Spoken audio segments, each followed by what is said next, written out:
জয় নিতাই, জয় গৌর, জয় শ্রী রাধে।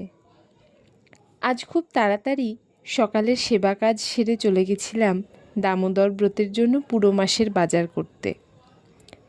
গৌড়ীয় বৈষ্ণবগণের জন্য দামোদর মাস ভীষণ গুরুত্বপূর্ণ।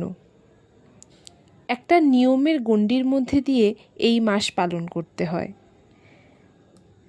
তাই এই মাসকে নিয়ম সেবা মাসও বলা হয়। পাশাঙ্কুশা একাদশী থেকে উত্থান একাদশী পর্যন্ত এই ব্রত অব্যাহত থাকে। কেউ কেউ সম্পূর্ণ কার্তিক মাস, আবার কেউ কৌমুদী পূর্ণিমা থেকে রাস পূর্ণিমা পর্যন্ত এই ব্রত পালন করেন। বাজার থেকে ফিরে ভোগ রান্না করে ভগবানকে মধ্যাহ্নভোগ নিবেদন করেছি। আজ মধ্যাহ্নভোগে ছিল পটল ভাজা, আলু সেদ্ধ, শাক, ডাল, আলু ফুলকপির রসা। বিকেলে একাদশীর ভোগের জন্য গুড় বাদাম বানাতে বসেছিলাম। গুড়ের পাকটা একটু কম হয়ে গেছিল, যাই হোক কোনো রকমে সামলে নিয়েছি।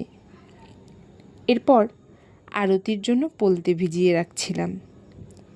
এইবার আর হাতে পোলতে বানানোর সময় পাইনি, তাই বাজারের তৈরি পোলতে দিয়েই আরতি হবে। সন্ধ্যারতির পর রাত্রিকালীন ভোগ দিয়ে ভগবানের শৃঙ্গার মুক্ত করে আজকের মতো ওনাকে বিশ্রাম দিয়েছি। আবার একটি মিনি ব্লগ নিয়ে চলে আসব। জয় শ্রী রাধে।